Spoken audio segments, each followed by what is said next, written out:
The scratch of the pen across the legal paper sounded as sharp as a blade. Marcus signed with a bold, sweeping flourish, the signature of a man certain he had just secured total victory. He pushed the stack of documents toward me, those deep blue eyes, the ones I had once loved recklessly for 2 decades, now held nothing but coldness and contempt. He leaned back, adjusted his silver cufflink, and looked at me as if I were a ruin that had finally been cleared away. Marcus's attorney, a man with a manufactured smile, leaned down and whispered exactly 5 words into his ear. Just 5. Instantly, Marcus's smug expression, the face I had woken up to every morning for 15 years, drained to the color of ash. The hand that had just signed began to tremble. The papers he had been so eager to claim now shook like dry leaves in the wind. I sat there, spine straight in my tailored navy suit. For the first time in 48 long months, I allowed myself to smile. A small, restrained smile, just enough for him to understand that the game was over. Some of you might say I'm moving too fast. If you're still listening, comment 1, so I know you're here with me. To understand how a woman once dismissed as decoration could overturn an entire ruthless financial chessboard, we need to go back in time. My name is Clara. I'm 40 years old. Until 4 years ago, I was the nameless shadow behind Marcus's success at Thorn Real Estate Group. We met when I was 17. Back then, I was just a file clerk at a small law firm in Boston. My grandmother, the woman who raised me alone, always said, "A woman needs her own money, Clara, not to hide it, but to be free." I loved Marcus with all the innocence of youth. At 19, we got married. At 20, Leo was born. When Thorn began to rise, Marcus convinced me to quit my job and support him full-time. I managed the books, handled HR, took care of clients. I did everything without a salary, without a title, except one: the boss's wife. For 11 years, I quietly built his dream. While Marcus accepted awards, appeared on the covers of business magazines, and basked in applause, I stayed in the shadows, keeping everything running smoothly.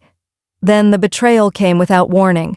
One late evening at the dinner table, Marcus sat down, avoided my eyes, and spoke as casually as if he were placing an order at a 5-star restaurant.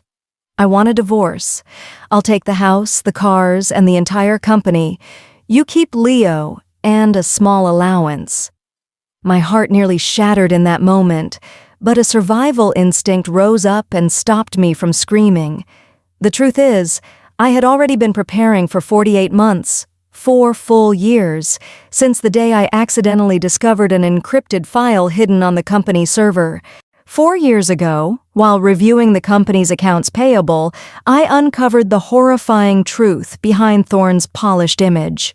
Marcus and his cunning partner Elias had built a network of special purpose vehicles, SPVs, to conceal massive losses. The house we lived in carried 3 overlapping mortgages. The luxury cars were leased at predatory interest rates. Company profits were siphoned into cryptocurrency gambles, reckless investments, and a secret penthouse for a young intern. Thorn's total debt stood at nearly $1.9 million. Actual assets after liabilities, negative $300,000. We weren't wealthy. We were drowning, dressed in tailored suits. Marcus had no idea I knew every number. He believed I was still the woman who handled simple bookkeeping and dinner reservations. Instead of filing for divorce and inheriting half the debt, I chose silence. Patience became my sharpest weapon. Over 48 months, I executed a careful, entirely legal asset shift. I quietly moved my $340,000 inheritance from my grandmother and $180,000 in retirement savings into an irrevocable trust in Leo's name.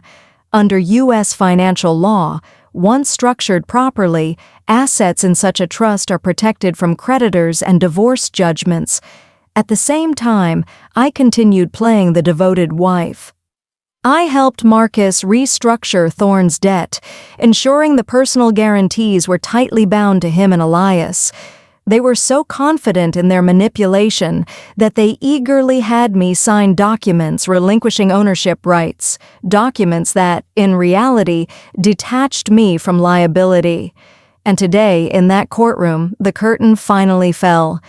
Marcus was so obsessed with claiming the empire that he never carefully reviewed the financial appendix attached to the divorce settlement. In that document, I itemized every obligation tied to Thorne and to the assets he insisted on keeping. When his lawyer whispered 5 words, "You're assuming all the debt," his world collapsed.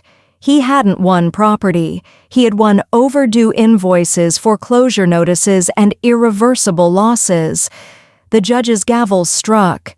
The agreement was final. I stood, smoothed the crease of my skirt, and looked at the man who had once been my entire world. "You said you wanted everything except Leo," I told him calmly. "I gave you exactly what you asked for." Just 3 months later, our lives moved in opposite directions. Marcus's young girlfriend moved out the same week the bank repossessed his Porsche. Thorne declared bankruptcy. The house was sealed. Lawsuits from former partners piled up faster than he could answer them. In desperation, he turned to a bankruptcy attorney, finally realizing that greed and betrayal had left him with nothing but a perfectly round 0. And me? I started over in a small, sunlit office painted soft green, the color of growth and new beginnings. I was no longer the boss's wife. I was Clara, founder of a financial consulting and interior design firm dedicated to women ready to rebuild their lives. If you've made it this far, support me by commenting 8. Let me know you're still here. One evening, Marcus stood at my door. He looked thinner, dark circles under his eyes. The once impeccable suit was wrinkled, defeated. "Clara, can we talk?" I was wrong," he whispered. I looked at him without hatred, without triumph, only with a quiet stillness. "You got everything you wanted, Marcus. Now learn how to live with it," I said softly, and closed the door. The click of the lock marked my absolute freedom. My grandmother was right. A woman needs her own money, but more importantly, she needs to know her own worth. Those 48 months taught me that success isn't about destroying someone else. It's about building a foundation so solid that no one can shake you. Self-worth isn't found in luxury cars or borrowed status. It lives in knowledge, independence, and the courage to walk away when love turns into chains. My apartment isn't as large as the old mansion, but every square inch belongs to me. Every decision, every color on the wall, every future plan rests in my hands. I watch Leo reading by the window, and I smile. Freedom isn't a gift someone gives you. It's something you create with intelligence and persistence. Never let anyone make you feel small. When you control your finances and your inner world, you write the rules of your own life. Know your value. Protect your resources. And when the moment comes, smile and move forward.